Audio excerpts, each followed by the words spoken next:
नमस्कार। एक और टिप्पणी के साथ मैं अतुल चौरसिया। भारत ने दूसरी बार T20 टूर्नामेंट का विश्व कप जीत लिया।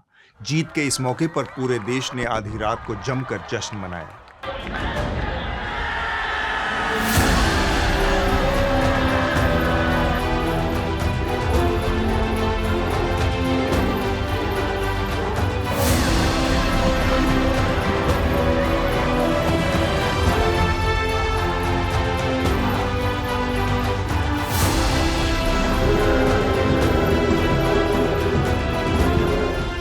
भारत को यह जीत सिर्फ दक्षिण अफ्रीका से लड़कर हासिल नहीं हुई। इस जीत को हासिल करने की राह में भारत के 150 करोड़ लोगों ने कई और लड़ाइयां लड़ी।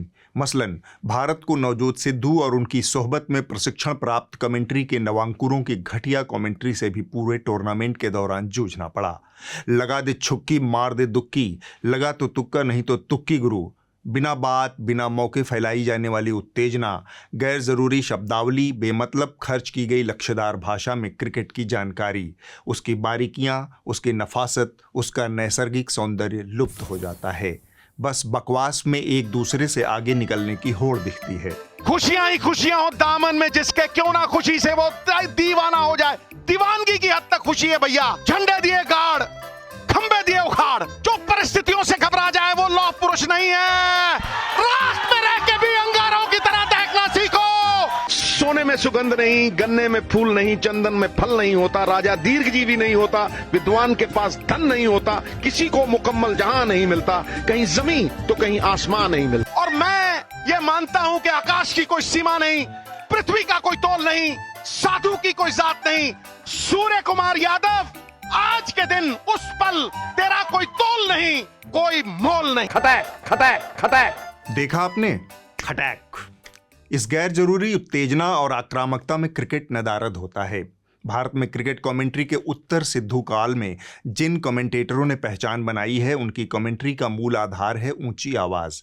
ये लोग क्रिकेट कमेंट्री नहीं करते, बल्कि ढेर सारे विशेषणों, उपमाओं, बिंबों और प्रतिमानों की भीड़ में जहां तहां गाहे बगाहे क्रिकेट की कुछ बातें पैवस्त कर देते हैं। ऐसा लगता है कि ये सब कहावतों, मुहावरों और शायरी की किताब लेकर कमेंट्री बॉक्स में बैठे हों। क्रिकेट से ज़्यादा इसी की होड़ रहती है। भाषा मुहावरेदार हो तो अच्छी मानी जाती है, लेकिन मुहावरा ही अगर भाषा बन जाए तो ऐसा हो जाता है जैसे दाल भात में कंकड़। इतनी उपमाओं विशेषणों से अपच हो जाता है श्रीमान जी। भारत में क्रिकेट कमेंट्री की तबाही की वजहें और भी हैं। एक वजह कमेंट्री के प्रति भारतीय क्रिकेट कंट्रोल बोर्ड का रवैया है। बीसीसीआई ने हिंदी क्रिकेट कमेंट्री को पेंशन याफ्ता क्रिकेटर रोजगार योजना में तब्दील कर दिया है। हर रिटायर क्रिकेटर जो किसी काम का नहीं, उसे हिंदी में कमेंट्री का रोजगार पकड़ा दिया जाता है। इन्हें लगता है कि हिंदी कमेंट्री ऐसा काम है जिसके लिए किसी योग्यता या फिर प्रतिभा की ज़रूरत नहीं। न कथ्य, न तथ्य, न सत्य, बस माइक पकड़ के ईंटा पत्थर फेंकना शुरू। जिन्हें न भाषा की समझ है, न उच्चारण का मान है, वह भी इस भीड़ में ठेले जा रहे हैं। ईशांत शर्मा को लीजिए, हरभजन सिंह को लीजिए, लंबी फहरिस्त है। ये जो बॉल है स्पिन के साथ साथ नीचे भी रह रही है। पाजी 2-3 तो इंग्लैंड के बैट्समैन ये बॉल देख के ही आउट हो गए होंगे। वाह क्या बात बैटिंग, क्या बात भाजी। ये देखो नोट मारते में देखो भाजी क्रिकेटर कमेंटेटर भी हो सकते हैं और बहुत बढ़िया कमेंट्री कर सकते हैं, इसमें कोई आश्चर्य नहीं है। लेकिन सारे क्रिकेटर कमेंटेटर हो जाएं, यह नहीं हो सकता। इतना चिल्ला रेला हार्ट के लफड़े हो जाएंगे। इसे पोस्ट रिटायरमेंट परियोजना मत बनाइए। कमेंट्री एक विधा है। सुशील दोषी, हर्षा भोगले जैसे कमेंटेटरों की एक समृद्ध विरासत है देश में। बेवजह वीवीएस लक्ष्मण या रॉबिन उथप्पा से हिंदी में कमेंट्री करवाकर आप उनकी क्रिकेटीय प्रतिभा का उपहास उड़वाते हैं और साथ ही हिंदी कमेंट्री सुनने वाली बड़ी जनसंख्या का भी मजाक बनाते हैं। भारत विश्व कप जीता तो कुछ और चमत्कार भी हुए, जैसे यह वाला वीडियो। टीम इंडिया को इस भव्य विजय के लिए सभी देशवासियों की तरफ से बहुत बहुत बधाई। आज 140 करोड़ देशवासी आपके इस शानदार प्रदर्शन के लिए गर्व अनुभव कर रहे हैं। खेल के मैदान में आपने वर्ल्ड कप जीता, लेकिन हिंदुस्तान के हर गांव, गली, मोहल्ले में आपने कोटि कोटि देशवासियों का दिल जीत लिया। आपको लग रहा होगा कि इस वीडियो में क्या खास है। खास है वो परिस्थिति जिसमें यह वीडियो आया है। भारत रात 11:31 पर विश्व कप का विजेता बना। 11:40 पर प्रधानमंत्री का वीडियो सामने आया, 9 मिनट के अंदर। आप क्रोनोलॉजी समझ लीजिए। जाहिर है भारत जैसे विशाल देश के अति व्यस्त प्रधानमंत्री आधी रात को बैठकर मैच तो देख नहीं रहे होंगे। यह पहले से तैयारी की गई होगी। पहले से 2 वीडियो बनाए गए होंगे, एक जीतने पर बधाई का और दूसरा हारने पर सांत्वना का, जैसा कि टाइम्स ऑफ इंडिया के साथ हुआ। दक्षिण अफ्रीका ने T20 विश्व कप के फाइनल में भारत को हराकर अपने यहाँ ट्रॉफी का सूखा खत्म किया। जैसी जरूरत वैसा उपयोग। लेकिन प्रधानमंत्री की यह चटकवाही, यह फुर्ती, यह पूर्व प्लानिंग बहुत चुनिंदा विषयों के लिए होती है। मसलन देश की राजधानी के अंतर्राष्ट्रीय हवाई अड्डे पर शुक्रवार को छत गिर गई, एक व्यक्ति की मौत हो गई, कई लोग घायल हो गए।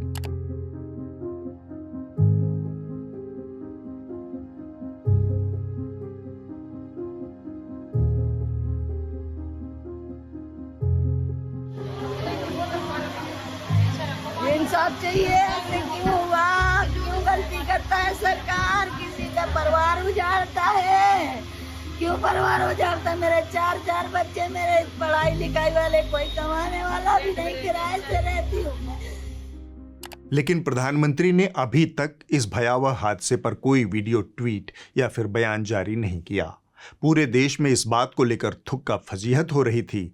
आरोप लग रहे थे कि मार्च महीने में मोदी जी ने टर्मिनल 1 के विस्तारित हिस्से का उद्घाटन किया और उसका एक हिस्सा जून महीने में गिर गया। लेकिन प्रधानमंत्री ने इस हादसे पर श्रद्धांजलि का एक शब्द खर्च नहीं किया, बिल्कुल उसी तरह जैसे वो अक्सर आपदा के मौके पर करते हैं। उनके बचाव में टूल किट वाली एक जमात मैदान में आ गई। ये वो लोग हैं जिन्हें मोदी जी के राज में हर दुख, हर विपत्ति के मौके पर थेथरई करने के लिए ही प्रशिक्षित किया गया है। इनमें तथाकथित इन्फ्लुएंसर और हुड़कचुल्लू एंकराएं शामिल हैं। दिल्ली हवाई अड्डे के टर्मिनल 1 की जो छत गिरी है, उसका निर्माण 2008-2009 में हुआ था। इस काम को GMR ने निजी ठेकेदारों को ठेके पर दिया था, सरकारी सूत्र। एक और ट्वीट देखिए। दिल्ली हवाई अड्डे के टर्मिनल 1 की जो छत गिरी है, उसका निर्माण 2008-2009 में हुआ था। इस काम को GMR ने निजी ठेकेदारों को ठेके पर दिया था, सरकारी सूत्रों के हवाले से। टूल किट का एक और ट्वीट। कांग्रेस का भ्रष्टाचार तो देखिए, यह छत 2009 में बनी थी, सिर्फ 15 साल में ही ढह गई। इंदिरा गांधी अंतर्राष्ट्रीय हवाई अड्डे का संचालन करने वाले GMR समूह ने इसे निजी ठेकेदारों को ठेके पर दिया था। नगर विमानन मंत्रालय के अधिकारियों का दावा। रायसीना पहाड़ी के टूल किट पर पल रही दरबारी एंकराओं की यह फौज जिस कुतर्क का इस्तेमाल एयरपोर्ट हादसे में कर रही है, वह दरअसल एडमिशन ऑफ गिल्ट है। निर्माण का काम एक बार होता है, उसका मेंटेनेंस सतत चलने वाली प्रक्रिया है। 10 साल से मोदी जी की सरकार है। किसी भी बुनियादी ढांचे के रखरखाव की जिम्मेदारी उनकी थी, लेकिन मोदी जी की इज्जत बचाने के लिए ये लोग अपनी इज्जत दांव पर लगाने के लिए ही तैयार किए गए हैं। टूल किट के पीड़ितों को फॉरवर्ड मैसेज ट्वीट करते वक्त इतनी अकल नहीं आई होगी। कोढ़ में खाज यह कि मुगल, मटन, मुजरा, मुसलमान का मजीरा बजा रहे मोदी जी का एक शागिर्द इसी वक्त में मुगलों की शरण में चला गया। जो लोग जवाबदेही तय करने के लिए 2009 में, यानी सिर्फ 15 साल पहले बने T1 की तुलना ताजमहल से कर रहे हैं, उन्हें ये समझना चाहिए कि शाहजहां ने कारीगरी की गुणवत्ता से समझौता नहीं किया था। भ्रष्ट कांग्रेस ने हर एक इंफ्रा प्रोजेक्ट में रिश्वत ली, जिससे ऐसे प्रोजेक्ट्स की उम्र 50 साल से घटकर 15 साल ही रह गई। कैसे कैसे शागिर्दों को प्रशिक्षित किया है आरएसएस ने।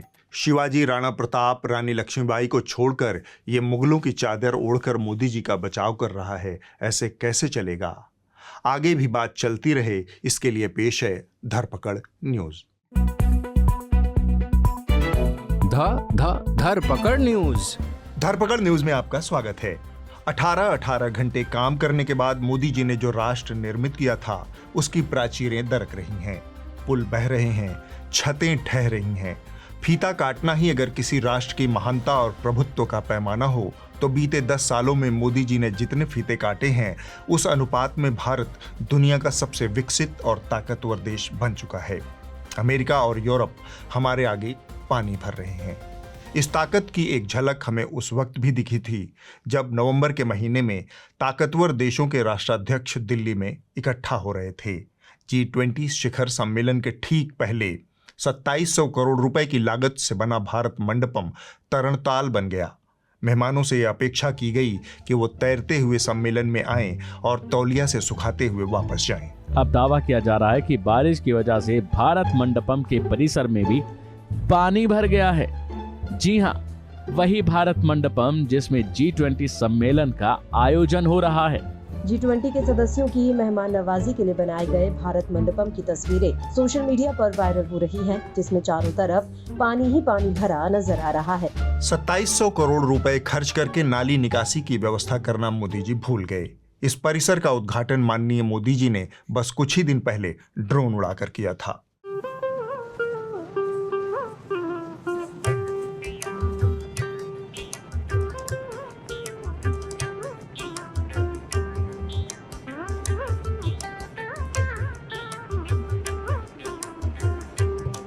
जानकारों के मुताबिक ड्रोन कोई और उड़ा रहा था, मोदी जी सिर्फ नेतृत्व प्रदान कर रहे थे। अगली खबर भी इसी भारत मंडपम के सहोदर प्रगति मैदान से जुड़ी है। मोदी जी ने ऐलानिया कहा था कि जिस सुरंग का उद्घाटन वो कर रहे हैं उससे सालाना 50 लाख रुपए का तो केवल डीजल और पेट्रोल बचेगा।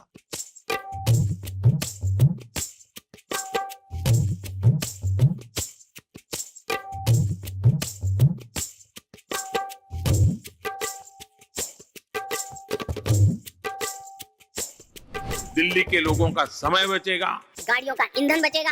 अभी मुझे प्रेजेंटेशन दे रहे थे, उसमें बताया था 55 लाख लीटर पेट्रोल की बचत होने वाली है।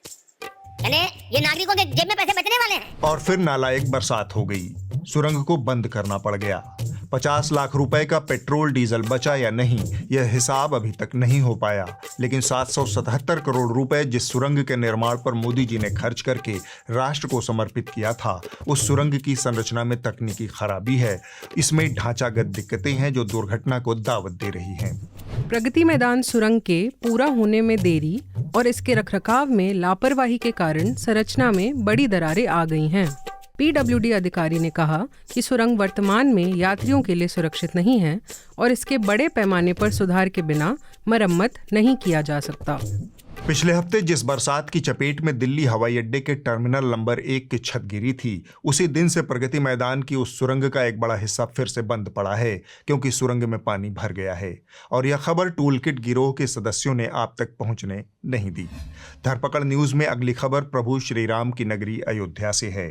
हमारे संवाददाता खबरची लाल ने जानकारी दी है कि पहली बरसात में पूरी अयोध्या ही नाला बन गई। पानी को कहीं से निकलने का रास्ता नहीं मिला, सो उसने पावन अयोध्या की कुंज गलियों में बहने का निर्णय किया। क्या अयोध्या अब राम भरोसे है? इस सवाल का जवाब बारिश में अयोध्या से आती कुछ तस्वीरें दे रही हैं। अयोध्या की हाईटेक सड़कें, रामपथ और जन्मभूमि पथ, जहां से राम भक्त राम मंदिर में प्रवेश करते हैं, वहां पानी ही पानी नजर आ रहा है। दूर दराज से अयोध्या आने वाले श्रद्धालु भी इस जल भराव की समस्या से जूझ रहे हैं। उन्होंने कहा कि यह बहुत गंभीर समस्या है। ऐसा लगता है कि प्रभु राम जी सिर्फ चुनावों तक ही मोदी जी और भाजपा से कुपित नहीं थे, उनका कोप अभी भी जारी है। अयोध्या की सड़क से लेकर प्रभु का सदन तक चू रहा है। पानी सीधे गर्भगृह की छत से रामलला के सिर पर टपक रहा है। जो राम जी को टेंट से राजमहल में ले जाने का दावा कर रहे थे, उनके राज में प्रभु राम को छाते की जरूरत पड़ गई है। लेकिन जो भी मंदिर बन गए हैं जहाँ रामलला विराजमान हैं और जो आगे भी जगह बनी है, उसमें एक ही पहली वर्षा में ही पानी चूने लगा, अंदर पानी भर गया था। इस पर ध्यान देना चाहिए कि जो बना है उसमें कौन सी कमी रह गई है जिसके कारण से पानी चू रहा है।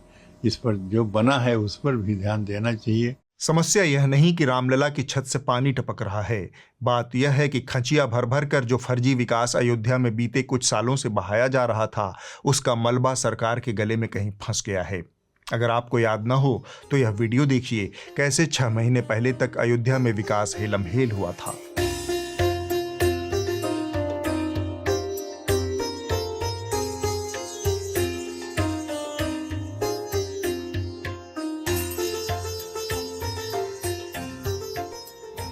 स्मार्ट सिटी योजना के अंतर्गत भी यहाँ पर 62 करोड़ 45 लाख की परियोजनाओं को स्वीकृत करने के साथ ही अब तो सेफ सिटी के रूप में अयोध्या आगे बढ़ने जा रही है। इंफ्रास्ट्रक्चर से जुड़े ये काम आधुनिक अयोध्या को देश के नक्शे पर फिर से गौरव के साथ स्थापित करेंगे। न्यू अयोध्या जो प्रभु राम के अयोध्या में भव्य मंदिर में विराजमान होने के पूर्व सज करके एक नई अयोध्या के रूप में देश और दुनिया के सामने होगी। प्रभु राम के आशीर्वाद से आज अमृत काल में अमर अयोध्या की अलौकिकता के साक्षी बन रहे हैं। 6 महीना पहले आलम ये था कि योगी जी और मोदी जी मौका पाते ही अयोध्या को दौड़ते थे। अब अयोध्या उनकी ओर दौड़ रहा है। अगली खबर अटल सेतु से है।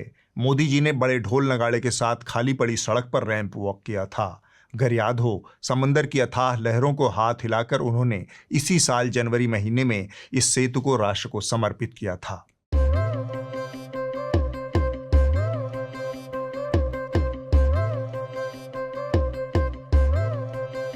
যদি তোর ডাক শুনে কেউ না আসে তবে একলা চলো রে, যদি তোর ডাক শুনে কেউ না আসে তবে একলা চলো রে। 5 महीने के भीतर यह सड़क फट गई। दरारें चीख चीख कर कहने लगी कि लेन देन ठीक से नहीं हुआ। अटल सेतु अटल बिहारी की तरह मजबूत साबित नहीं हुआ। यह मोदी जी के उस दावे पर अटल नहीं रह सका जिसका वादा उन्होंने किया था।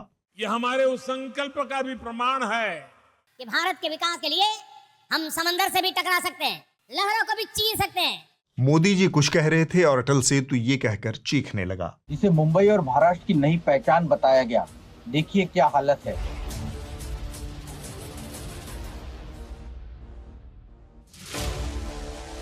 मुंबई से रायगढ़ केवल 20 मिनटों में पहुंचाने वाले सी ब्रिज का उद्घाटन 5 महीने पहले ही प्रधानमंत्री मोदी ने किया। ये 3 महीने के पहले ही ये पुलिया का ये अटल सेतु का उद्घाटन देश के प्रधानमंत्री नरेंद्र मोदी जी ने किया था। अभी आपने देखा होगा कम से आधा किलोमीटर ये रोड 1 फीट नीचे खसक गया है। हड़बड़ाहट मोदी जी के व्यक्तित्व का अभिन्न अंग है। यह एकदा कस्मिन समय गाहे बगाहे परिलक्षित होता रहता है। और मुझे प्रधानमंत्री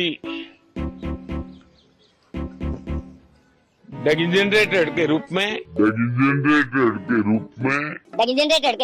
काम कर रहे एक नियुक्ति दी है।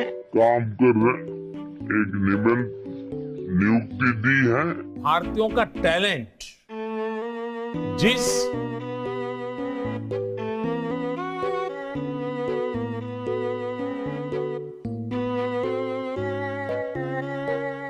क्लास ऑफ ठीक से सुना रहा है।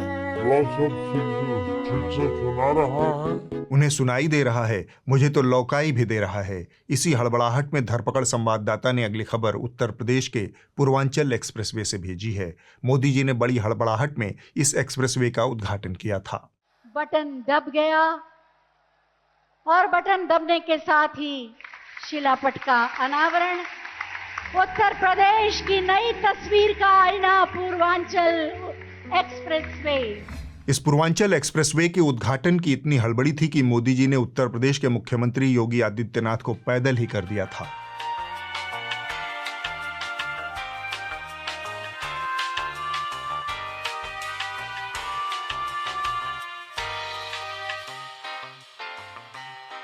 योगी जी का कोप कहें या नियति का योग, उद्घाटन के साल भर के भीतर पूर्वांचल एक्सप्रेसवे जगह जगह से धंस गया। उत्तर प्रदेश के सुल्तानपुर में पूर्वांचल एक्सप्रेसवे के निर्माण के दावों की पोल इस बरसात में खुल गई है। दरअसल लखनऊ से गाजीपुर को जोड़ने वाला पूर्वांचल एक्सप्रेसवे 2 दिन से हो रही भीषण बरसात में धंस गया है। सड़क बैठने से करीब 15 फीट लंबा गड्ढा हो गया है। देर रात हुए इस गड्ढे में पूर्वांचल एक्सप्रेसवे से गुजर रही कार के क्षतिग्रस्त होने की सूचना मिली है। अब हम आगे बढ़ते हैं। जिस बिहार से अगली खबर है वहां बात आगे से भी बहुत आगे बढ़ गई है। यहां नीतीश कुमार और नरेंद्र मोदी की डबल इंजन सरकार बीते 20 सालों से सत्ता में है। बीच के 1.5-2 साल आरजेडी को छोड़ दें तो नीतीश कुमार निरंतरता से सुशासन की डिलीवरी दिए जा रहे हैं। इस सुशासन का प्रमाण बीते 15 दिनों में थोक के भाव मिला है। 15 दिनों में 5 निर्माणाधीन पुल ध्वस्त हो गए हैं। यह बिहार में डबल इंजन की निपट ईमानदारी की दुर्लभ तस्वीर है। बिहार के अररिया जिले के सिकटी में बकरा नदी पर बने 12 करोड़ रुपए की लागत से बनाया गया ये पुल उद्घाटन से पहले ही भरभरा कर नदी में गिर गया। आप देखिए किस तरीके से यहाँ पर एक और पुल धड़ाम से गिरता हुआ। गंडक नहर पर बना पुल अचानक से टूटा है। सीवान और अररिया के बाद अब मोतिहारी जिले में एक और पुल भरभरा कर धराशायी हो गया। अररिया के ब्रिज की तरह ये पुल भी निर्माणाधीन था। पुल का अधिकांश हिस्सा बनकर तैयार हो चुका था, लेकिन रविवार को पुल धड़ाम हो गया। किशनगंज में अगर पिछले 10 दिनों की बात करें तो ये चौथी घटना है। इससे पहले अररिया, सिवान, मोतिहारी में भी पुल गिर चुके हैं और ऐसे में अब पुल निर्माण की गुणवत्ता पर सवाल उठने लाजमी भी हैं। मधुबनी से इस वक्त की बड़ी खबर आप तक पहुंचा रहे हैं। भूतही नदी पर निर्माणाधीन पुल का गार्डर गिरा है। 3 करोड़ की लागत से इसको बनाया जा रहा था और 4 साल से इस पुल का निर्माण का जो काम है वो लगातार चल रहा था। उद्घाटन की लिप्सा या फीता काटने की हड़बड़ी मोदी जी ने नए वाले संसद भवन के प्रवेश में भी दिखाई थी। याद है आपको, जब राजदंड लेकर मोदी जी साधुओं के साथ रैंप वॉक कर रहे थे।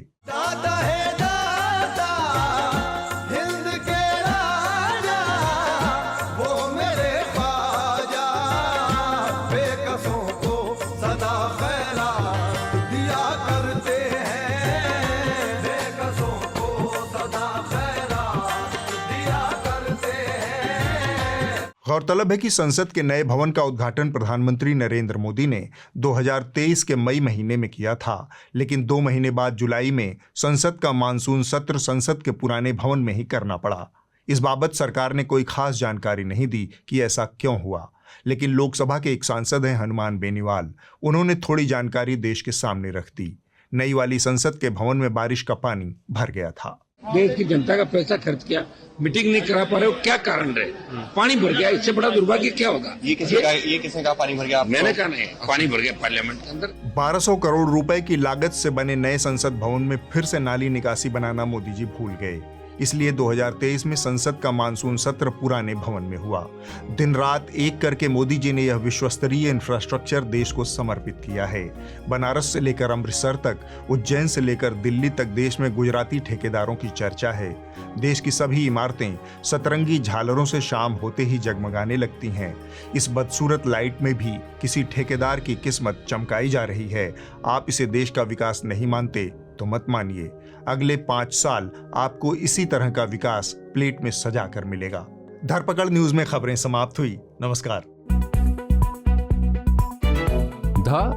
धरपकड़ न्यूज। देश में करोड़ों के पुल बह रहे हैं।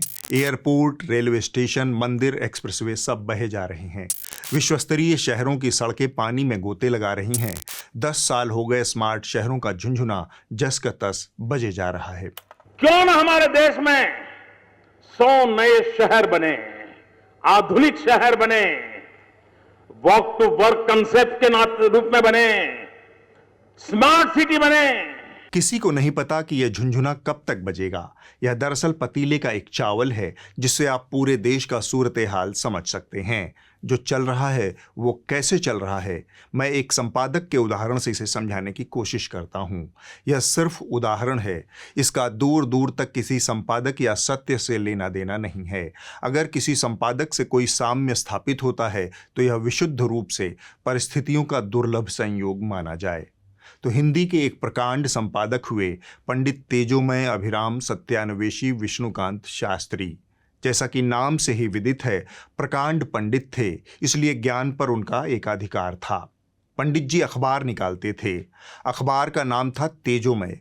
जानकार मुंह पीछे चुहल करते थे कि बढ़िया अखबार कैसे निकालें। इस बारे में राय या सलाह लेनी हो तो पंडित तेजोमय अभिराम सत्यान्वेशी विष्णुकांत शास्त्री से सलाह लेनी चाहिए, और ख़राब अखबार कैसे निकालें इस बारे में जानकारी लेनी हो तो पंडित तेजोमय अभिराम सत्यान्वेशी विष्णुकांत शास्त्री जी जो अखबार निकालते हैं उसे बस पढ़ लीजिए। बस इन्हीं 2 प्रसंगों में भारत की वर्तमान दुर्दशा के सूत्र छिपे हैं। आपको दिखाया ये गया था। I dream of a digital India where high-speed digital highways unite the nation. हम सब मिलकर के इस मेक इन इंडिया कंसेप्ट को जिसकी जिम्मेदारी है उसको हम पूरा करें। हम आगे बढ़े, मैन्युफैक्चरिंग सेक्टर में हम फिर एक बार नई ऊंचाइयों को पार करें और देश के गरीब से गरीब नौजवान को रोजगार उपलब्ध कराएं। आने वाले दिनों में स्टार्टअप इंडिया और देश के भविष्य के लिए स्टैंड अप इंडिया। कि लोगों के मन में ये भ्रम है कि एक सांसद अगर ग्राम ले लेगा तो उसके कारण पैसे आने वाले हैं। इस योजना में पैसे है ही नहीं। ये योजना पैसों वाली है ही नहीं। क्योंकि पैसे हो तो फिर कोई खाने वाला भी निकल आए ना। और आपको मिला ये है। बिहार में 15 दिन में 5 निर्माणाधीन पुल अब तक गिर चुके हैं। अब जो बन रहा पुल गिरा है वो बिहार के मधुबनी जिले में है। और रुक सबलपुर का बड़ी खबर मिल रही है। नवनिर्मित डुमना एयरपोर्ट पर हादसा हुआ है। कैनोपी का छज्जा गिर गया एयरपोर्ट में। दिल्ली के इंदिरा गांधी इंटरनेशनल एयरपोर्ट के बाद शनिवार को अब गुजरात के एयरपोर्ट की छत का हिस्सा भी गिर गया। की कृष्ण विहार कॉलोनी में पानी की टंकी गिरने से हुए हादसे में 2 लोगों की मौत हुई है और 13 लोग घायल हो गए हैं। शायद इसीलिए प्रधान सेवक जी ने कहा था, मोदी दूसरी मिट्टी का इंसान है। इसमें कोई शक नहीं कि मोदी जी दूसरी मिट्टी के बने हैं, लेकिन आपको थोड़ा और सतर्क होने की जरूरत है। सिर्फ मुंह मत देखिए जो बोलते बहुत हैं, उन हाथों को भी देखिए जो असल में कुछ और कर रहे होते हैं। इस सरकार में आपको जो मिला है वह है इनकॉम्पिटेंस और एरोगेंस, यानी अक्षमता और अहंकार। नेतृत्व के लिहाज से नागरिकों के लिए 2 स्थितियां बेहतर होती हैं। सबसे बेहतर स्थिति होती है कि नेता सक्षम और विनम्र हो। यह सोने पर सुहागा वाली स्थिति है। नेता सक्षम और अहंकारी हो तब भी काम चल जाता है, क्योंकि कम से कम वह कॉम्पिटेंट होता है। हमारे सामने एकदम तीसरी ही स्थिति पेशे मौजूद है, अक्षम और अहंकारी। पहले कृत्रिम तरीके से मानव निर्मित एक छवि थी जो बीते चुनाव में थोड़ा ध्वस्त हुई है, और अब उसी के द्वारा बालू सीमेंट सरिया से निर्मित कुछ ढांचे हैं जो एक एक कर ध्वस्त हो रहे हैं। यह ध्वस्तीकरण एक तरह से स्वाभाविक भी है। इस देश ने मोदी को 15 साल दिए हैं। मोदी जी देश को क्या दे रहे हैं? अपनी असफलता को छिपाने के लिए पिछली सरकारों पर तोहमत। श्रेय इनका होता है, जवाबदेही किसी दूसरे की होती है। बीते 10 सालों में देश बदला नहीं, बल्कि मोदी जी ने पहले से ही मौजूद ठेकेदारी प्रथा का एक और विशाल और जटिल तंत्र हमें दे दिया है। ठेकेदारी का यह मोदीमय तंत्र बनारस से दिल्ली तक हर जगह नजर आता है। ठेकेदार कौन होता है? ठेकेदार वह आदमी होता है जो हर जिम्मेदारी को निहायत ही गैर जिम्मेदारी से करने में सक्षम हो। थोड़ा और विस्तार से समझना हो तो ऐसे समझिए कि ठेकेदार फोल्डिंग कुर्सी की तरह होता है। मालिक के सामने फोल्ड होकर कोने में खड़ा रहता है और मजदूर के सामने खुलकर छितराया रहता है। ऐसे ही ठेकेदारों की नई फौज मोदी जी के राज में मौज कर रही है। 10 साल में ठेकेदारी का पुराना तंत्र और मजबूत हुआ है, जिसका नतीजा है आए दिन ध्वस्त हो रही सरकारी इमारतें, सड़कें, पुल और अस्पताल। इस मौके पर हरिशंकर परसाई की एक छोटी सी कहानी याद आ रही है, सदाचार का ताबीज। परसाई जी ने यह कहानी मोदी जी से पहले की सरकारों के लिए लिखी थी। मैं मोदी जी के राज में इसे बांच रहा हूँ, तो इसमें परसाई जी से क्षमा सहित थोड़ा सा फेरबदल कर रहा हूँ, ताकि ठेकेदारों की यह कहानी समयानुकूल और तर्कसंगत लगे। कहानी कुछ यूं है कि एक राज्य में हल्ला मच गया कि भ्रष्टाचार बहुत फैल गया है। राजा को भी लगा कि सब जगह भ्रष्टाचार फैल गया है, कुछ करना होगा वरना प्रजा विद्रोह कर देगी। उसने दरबारियों से उपाय पूछा, किसी को कुछ पता नहीं था। भ्रष्टाचार सार्वभौम था। एक दरबारी ने कहा, हुजूर, यह नंगी आंखों से नहीं दिखता, यह बहुत बारीक होता है। हमारी इंसानी आंखें आपकी विराटता देखने की आदी हैं, इतनी बारीक चीजें देख नहीं पाती। जिस चतुराई से दरबारी ने राजा के सामने बिना शक पैदा किए चापलूसी का पहाड़ा पढ़ा, वो काबिले तारीफ था। खैर, भ्रष्टाचार से निपटने के लिए दरबारियों ने एक सिद्ध महात्मा को खोजा और राजा के सामने पेश कर दिया। दरबारियों ने राजा को बताया कि साधु महाराज ने एक कंदरा में तपस्या करके सदाचार का ताबीज बनाया है। यह ताबीज मंत्रों से सिद्ध है और उसके बांधने से आदमी एकदम सदाचारी हो जाता है। राजा की मुराद पूरी हो गई। भ्रष्टाचार खत्म करने का इससे बेहतर उपाय हो ही नहीं सकता था। साधु ने राजा से कहा, जिस आदमी की बाह पर यह ताबीज बंधा होगा वह सदाचारी हो जाएगा। मैंने कुत्ते पर भी इसका प्रयोग किया है। ताबीज गले में बांधने से कुत्ता भी रोटी नहीं चुराता, आदमी की क्या बिसात। राजा ने खुश होकर कहा, आपने हमारा संकट हर लिया। हमें लाखों नहीं करोड़ों ताबीज चाहिए। हम राज्य की ओर से ताबीजों का एक कारखाना खोलेंगे और उसका जनरल मैनेजर आपको बनाते हैं। अपनी देखरेख में आप बढ़िया ताबीज बनाएं। इसके बाद का हिस्सा वो है जो मैं क्षमा सहित इस कहानी में अपनी तरफ से जोड़ रहा हूँ। एक दरबारी ने राजा को सुझाव दिया, कारखाना लगवाने की क्या जरूरत महाराज, पीपीपी मॉडल पर काम करते हैं, साधु महाराज को ठेका दे देते हैं। राजा को बात पसंद आ गई। उन्होंने साधु को ताबीज बनाने का ठेका दे दिया।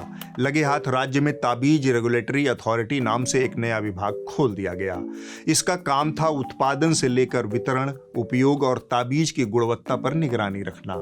कानून बन गया कि अमुक तारीख से सारे सरकारी मुलाजिम सदाचार का ताबीज पहनेंगे। यह व्यवस्था बनने के साथ ही ताबीज रेगुलेटरी विभाग ने अपना खेल शुरू कर दिया।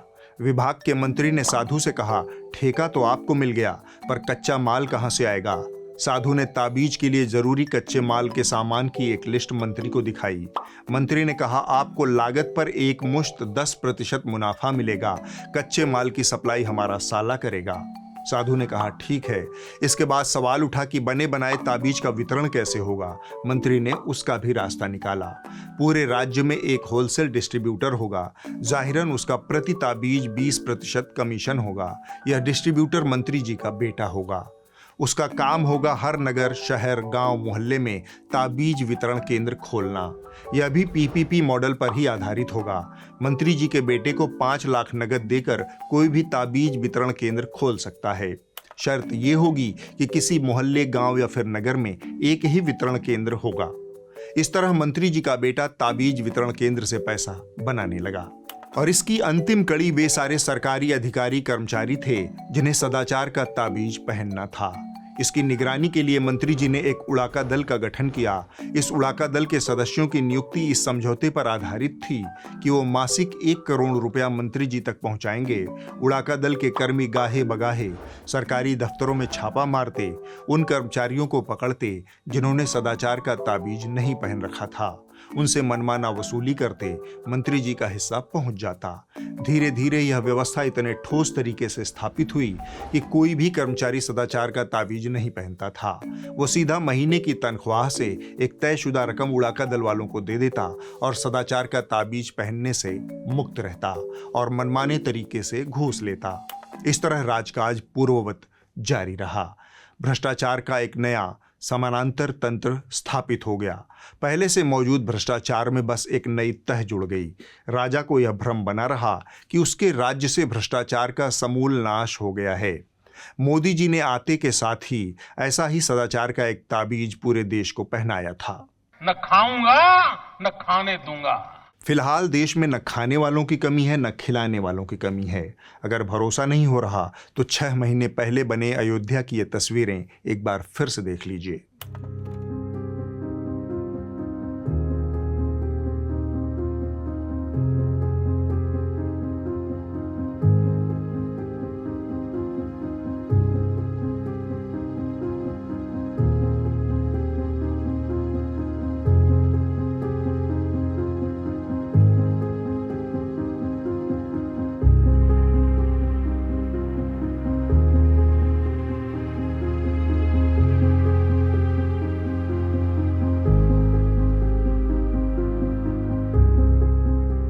और अब मन ही मन मोदी जी के नए ठेकेदारी तंत्र का स्मरण करते हुए इस हफ्ते की रिपोर्ट देख लीजिए। जो कही जा रही थी बातें कि अंदर में भी सोशल डिस्टेंसिंग का। इस हफ्ते की रिपोर्ट टीवी 45 नाम के एक यूट्यूब चैनल से है।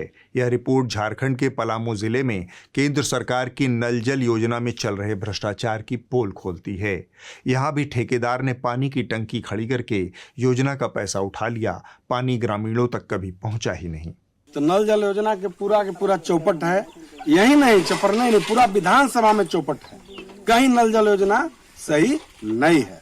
पूरा ठेकेदार जैसे तैसे काम करके नल जल योजना के पैसा सब निकाल पकाल के चला गया है। यहाँ बोरिंग भी नहीं हुआ है, बोरिंग का भी पैसा निकाल लिया। सरकार का दावा जो माना जा रहा है कि सफल योजना है, दरअसल सफल उनके कागजों पे है। ये चीज तो मानने की बात है कि सफल उनके कागजों पर है, लेकिन वास्तविकता अगर धरातल पे देखा जाए तो वाकई में ये योजना जो है वो एकदम से विफल योजना है।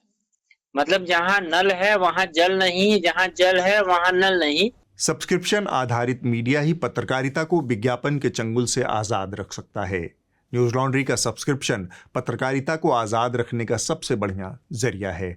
आप हमें इस QR कोड को स्कैन करके भी अपना योगदान दे सकते हैं। अगले हफ्ते होगी एक और टिप्पणी। नमस्कार।